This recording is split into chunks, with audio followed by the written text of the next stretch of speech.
So I wanted to thank you again for having me here. It's been a real honor and privilege, and I really do appreciate it. I'm really nervous, but I'm going to do the best that I possibly can for you all. So we're going to go in and talk about my story as a Black American woman coming over to England. I'm going to start where I started from, where I lived, how I got here, and some of my challenges and achievements, and what I want to leave to the younger self and paying it forward. So I was born 10 years after the Civil Rights March on Washington, exactly 10 years afterwards. In a town called Utica, well, city called Utica, New York, which is about 62,000 people. I was educated in Utica all the way up until, university level. And during my education, which I never thought of until I actually started writing the presentation, was I never stood for the national anthem. My parents always took me out and I sat in the library because the national anthem didn't reflect on the Black and brown people. It wasn't written for us. And my dad used to always say to us, the James Baldwin quote, if you know when she came, there's really no limit to where you can go. So education was a huge part of my growing up. We grew up in projects, which was a council estate. And my father was ex-military, so it was really hard ruled, and it was straightforward. It was structured. We had to work really hard, but I always knew, and so did my brothers and sisters, that we had to be better and smarter, and because of the color of our skin. That would be, I remember one of the speakers prior said that the commander said it wasn't a barrier to her progressing. In America, that is a barrier to you progressing. So you have to be the fastest, the smartest, you have to be the best to supersede when they first see you, because that's their first quote unquote impression. Giving back to the community was paramount, and learning to swim was an absolute must. There's a stigma that black and brown people, I'm not sure if it's here in Britain, so I can't say, but in America, Black people don't swim. And it's come up through when we were enslaved that you stayed away from water. So it was really important to my parents that we learned how to swim, which I'm glad about. This is my family, and it's the family that gives us deep private sense of belonging, is where I first define myself. So my parents are down in the bottom. I have two sets of parents. The first picture that you see is my mom and my stepdad, and they're still alive. And then the other on the right hand side is my dad and my stepmom, and they passed away unfortunately 4 years ago within 7 months of each other. If you look on the left-hand side, the picture of the woman with the stars around her face, that's my sister. She's my oldest sister. And the picture above that is my oldest brother with his wife, Ruth, and my brother on the right-hand side, my younger brother, Gregory, with his wife, Becky. Now, the two girls on the left-hand side, those are my daughters. The bottom one is Kaya, and the top one is Jalissa with her boyfriend. My family is the most important thing in my life, and that was really our foundation growing up, especially in the Black and brown community where I grew up. that that was our village. That is who we depended on, because that's who could only do anything for us. So in my village, I have 19 aunts and uncles and 78 cousins, and they cover California, Texas, Arizona, Georgia, South Carolina, New York, Pennsylvania. We cover all around the whole country. I wanted to include this picture in my presentation because a picture is worth 1,000 words. As a Black woman, the symbol of the raised fist to me it opened my eyes to the injustices throughout the whole entire world for me. It signifies, but it also signified resilience and power, that encouragement that we could get through any struggle, and we will be triumphant. That's what I try to instill in my workspace, in my home life, to my children, to my nephews, my nieces, everybody, that we are strong people. And the struggle is still happening today in 2021. But with conferences like this, which I'm so glad that I'm being a part of, it helps keep those conversations going, and it helps to change. Some of the challenges that I've come up against growing up, was my complexion. I was never comfortable in my own skin. I don't know if anybody else can relate to this, but I was always the darkest person in the room. Never mind the only Black person in the room. I would be called names like Darth Vader, Whoopi Goldberg, were a couple of derogatory terms that were labeled to me when I was growing up. Um, when they say sticks and stones may break your bones, but names will never hurt you, that nursery rhyme is a complete lie to me. I was extremely shy. I didn't have a voice. I didn't know what my voice sounded like until I got to university, and I started to empower myself. I was always very critical of myself, and I always felt mediocre. And this is due to my experiences of being a Black woman growing up in America, because Black women in America are the lowest on the totem pole, and then it's the Black man, and then the white woman, and so forth. So we were always started from the bottom, and that's the mentality that was, even though our family boost you up, you still had to go out in society and try to navigate through that. So it was very challenging for me in all those aspects, being a Black woman growing up in America. So my achievements, once I got to university, as I said before, I started to empower myself. I started to love myself, because if I did it, nobody else would. I accepted myself as who I was, whatever I was, my emotions. I would put everything in my mental well-being first. And that's when I started to look at myself and say, you know what? Black is beautiful. I am beautiful. But I had to feel that first, instead of relying on the labels that society in America has given to the Black woman. I started leading by example, maintaining a happy and healthy family, as well as my career. It it allowed me to be a strong role model for my daughters. At best, role models provide evidence of what we can achieve.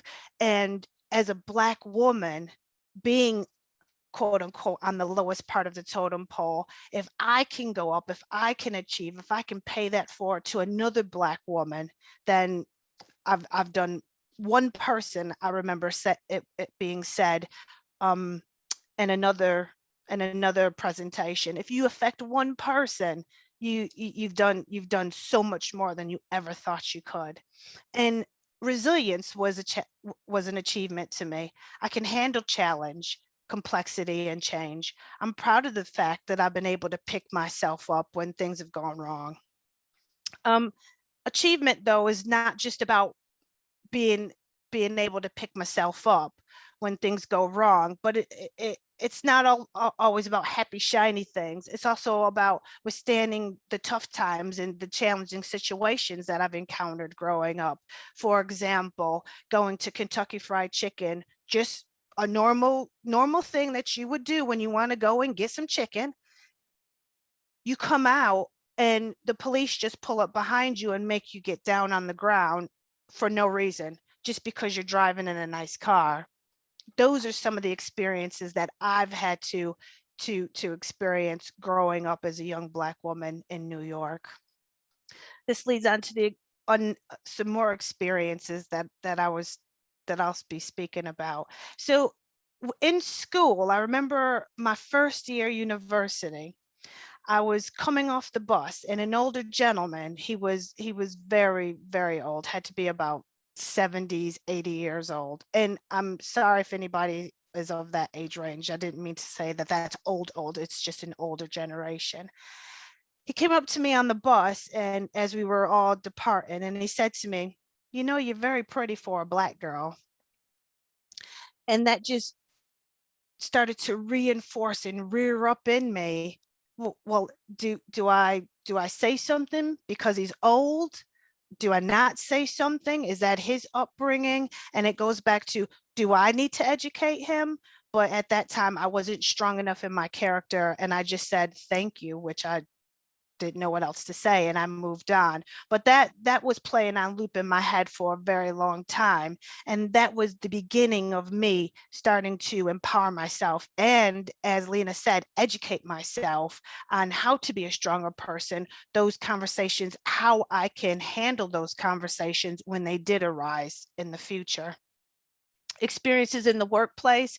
When I started working over here on the economy, when I've come over here, I worked on the military base, and that was quite diverse, the American military base. Once I moved off and worked on the economy, then it was a bit different. Well, it was a lot different. I live in Harrogate, North Yorkshire, so it's not very diverse where I live at all. And the post office that I work in is it's all white.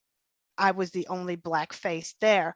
And it's a very predominant place that I live in. And when I started working at the post office, I had people tell me, go back to Africa, go back to where you came from, right at the counter. And those experiences, because I have aligned myself and toughened myself up to those kind of comments coming towards me, I would ignore them. But that's an experience that I experienced in this country, which I didn't feel that I would have, but I did. Um, the experiences in my workplace, as Jag mentioned, I work for Utilita Energy, and this month for Black History Month, we've really started to highlight Black history within our workplace. I've done 3 podcasts: Diversity in the Workplace, Show Racism the Red Card, and I also got a panel of Utilita employees, and asked them those hard, challenging questions about racism and how we can focus as a unit within the company to further those conversations, to make Black history not just in October, but every single month, every single day, have a focus group for our workplace. I remember in the podcast Diversity in the Workplace, one of the people we had that we had on and we were interviewing, she said, race inclusion by optical illusion. And that resonated with me, because in the workplace, you do have that one Black person, it becomes a tick box. That's inclusion, but it's by optical illusion, because you're not going to do anything with it. You're only doing it to provide a quota. Yes, I have that Black friend, or yes, I have that Black employee. So that's one thing that I'm trying to do within Utilita, to not make it, I'm not saying Utilita is this, but I don't want it to become this. We want to get outside of that race inclusion by optical illusion. And that's how I've navigated through my school and workplace. So the learning advice and support that I would pass on to another Black woman, a young Black woman, any woman, anybody, but particularly Black and brown people, never give away your power. You have to work extra hard, yes, but you also have to remember, Black women have raised nations since the beginning of time. We have suckled their babies. We have fed their bellies. We have born men that have become enslaved to build countries. We are strong. Remember that. Be strong. Women aren't a monolith. Black women aren't a monolith. We aren't angry Black women. We're not undesirable. We're not subservient. We're strong, we're beautiful, and we're independent. Remember that and take that with you. Appreciate your natural beauty. People are dying to get our lips, thighs, and derriere. You have them natural. You are beautiful. Remember that. I'm with you no matter where you are, I am with you. I will give you my phone number. I will give you my email address. Anything I can do to help you, to encourage you, to support you, I will do that. Pay it forward. Be positive in another young Black woman's life. Then she can pay it forward, and then they can pay it forward. And last but not least, do not dim your light so others feel comfortable. Be your authentic self. Because if you're not being your authentic self, how can they come to you and ask you those questions if you don't know who you are? So always be comfortable in who you are. I am proud to be me. I love this quote by Tracy Ellis Ross. Every morning, every single day, I look in the mirror and I tell myself daily affirmations. I am beautiful. I am smart. I am caring. However I'm feeling or however I want to be uplifted throughout the day, I say those words and I live those words throughout the day. And it's like a dictionary to me because after the week, I have so many affirmations in my dictionary that I carry with me for the next week's coming on and further. It's really important thing for me to do. And by saying these things out loud, it brings it to life and it makes it real for me. And I always say this to my children. You are beautiful. You are smart. You are caring. You are intelligent. You are born for greatness. That's uplifting and helping the next generation go forward for me. Top tips for my younger self. I would say to myself, it's okay to change my mind. Make plans, don't write them in pencil. Nothing is written in stone. Even the 10 commandments were shattered. Don't be stubborn and commit just because that it is what it is. Pride comes before the fall. You can change your plans. Opinions change, circumstances change. Don't be a slave to that one thing just because you're afraid to move and be flexible. Be agile. I'd also tell my younger self, when your gut is telling you to go, go. When you have to put that fake smile on your face and start saying, I'm okay, it's okay, it's time to go. Know your value. That's what I tell my younger self. Self-respect, self-worth, and self-love, they all start with self. Identify your values. Write them down. Be clear on what your values look like, and then your outlook on your life and where you want to go becomes even clearer. That will empower you. It's all about empowering yourself. Take a silent break. It's okay to stop and breathe. It's okay. Value yourself. And last but not least, forgive yourself. It's not that deep.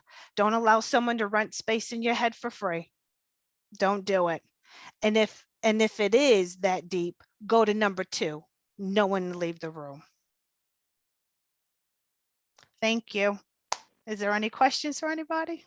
How could we have questions for you, Ericka? That was amazing. Absolutely amazing. Your top tips. We will put a short clip of that top tips together as well as your whole presentation and share them widely. So what was I reflecting on as you was going through? I want to go back to this shirt here, Buffalo.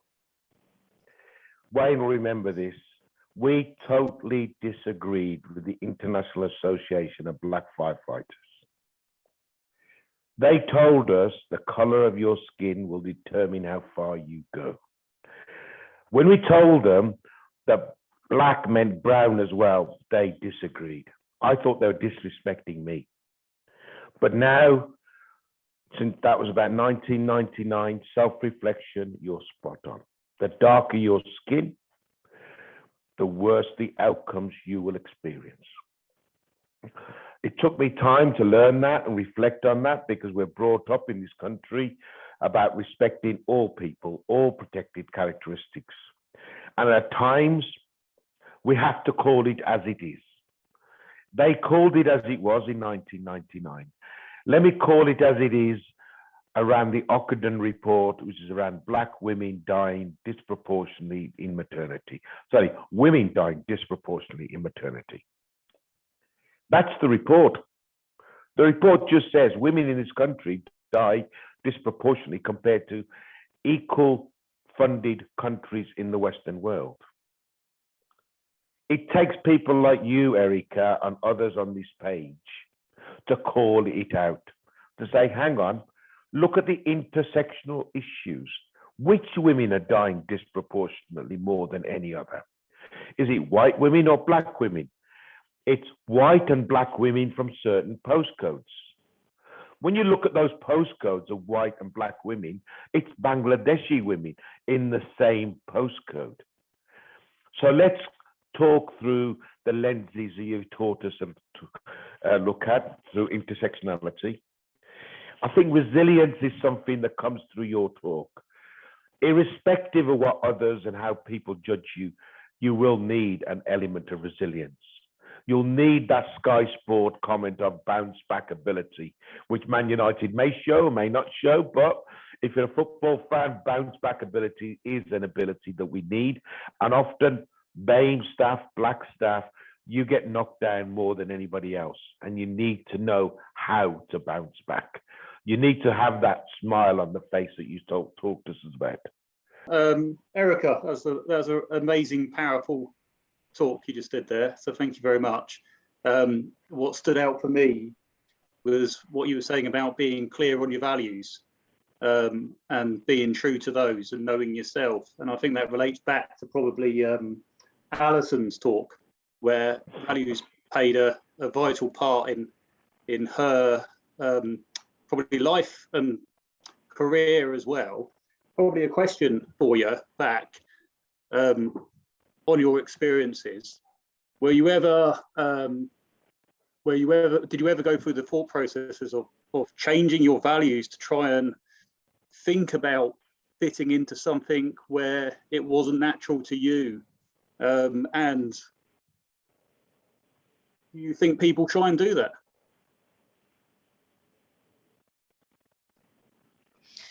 Yeah. When I was younger, when I was painfully shy and I wouldn't speak up for myself, in high school, I tried to fit in with the cool kids. I was never cool. But I tried to fit in because I thought that that's where my acceptance and that's where I would find myself in that particular section of my community at that time. When I grew up, obviously that failed miraculously. When I grew up, to fit myself into, I didn't want, how can I explain it? I didn't want to be, because growing up, all of my friends had babies, 15, 13, 14, I didn't want to be in that, fit into that, because they were having babies because they was getting houses. It looked like a good idea. I didn't want to fit myself into that. This is kind of opposite of what you've asked me, but I did end up going to university, and then at the age of 20 decided, well, tried to fit into that mold. This is what you're going to do. This is the natural progression of your life. But everybody else was having so much fun. They were having kids. They were doing things that they were living their life. Here I was sitting studying psychology to be a psychologist and minor in criminology. What was I doing here? It's not gonna help me. They're moving ahead now. So then I did try to fit into that. And I did get pregnant when I was 20 years old. I realized very quickly, about 3 months in, that I'm going back to the other mold that I did actually fit into. So in a way, I tried to fit myself into the stereotypical Black woman having kids, you know, that's the way to go. That's the only life that I'm going to lead. So I tried to fit myself into that to be like everybody else when that wasn't me at all. That's coming back to knowing myself, knowing my values, and I valued myself more, and my children deserved better. So I took myself back to where I did fit in when I didn't realize I did. I matured quite a bit and went back to university and got my degree. So, Michael, a very quick reflection on your question.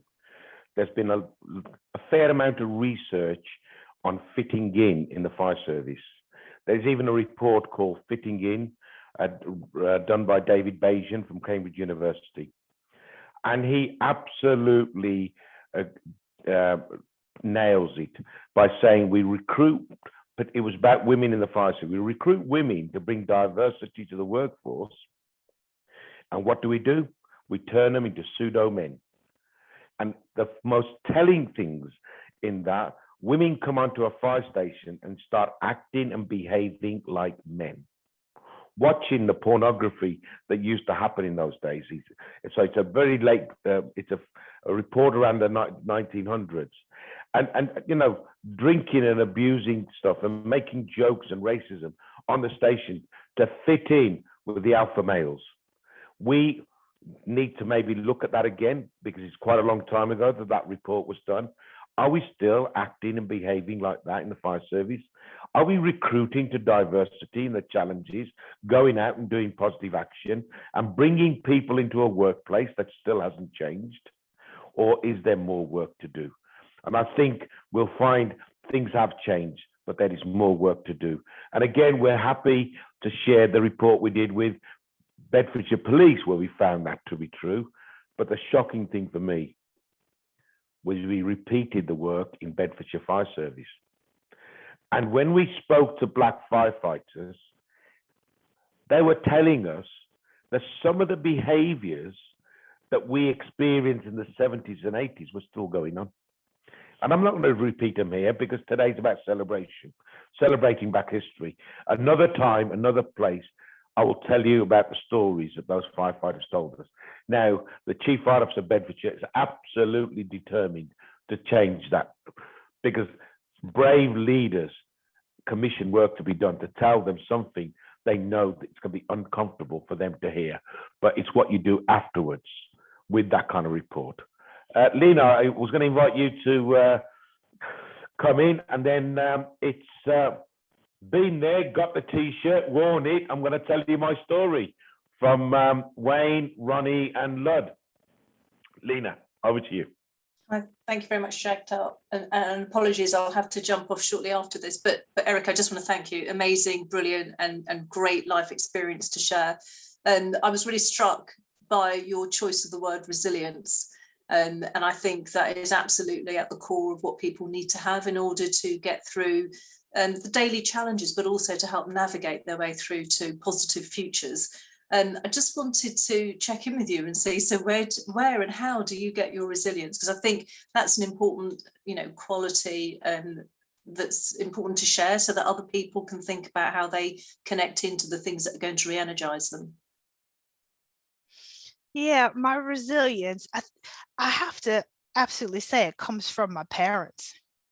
They have built a strong, very strong foundation for myself and my brothers and sisters, like water off a duck's back kind of thing. Yes, like I said, the sticks and stones comment, words do hurt, but how are you going to turn those words around to benefit you, to make your life better, to move, to don't not let those words keep you at a standstill, immobilize you, but how are you going to turn that around and say, right, I'm going to use that as a step and keep going? Those are the type of things, that's what makes me resilient. My family, my children, they are everything to me. My backbone, they're my life. And I want them to remember me. I told them when I pass away, because I've done everything. I'm not trying to get morbid, but I told them when I pass away, you better cry. because I have given you everything that I possibly can so that you can go out in the world and be a strong Black woman. Use the Ericka, tools that I've given you. And that's that's paying it forward. My parents gave it to me. I'm giving that resilience hopefully to my children.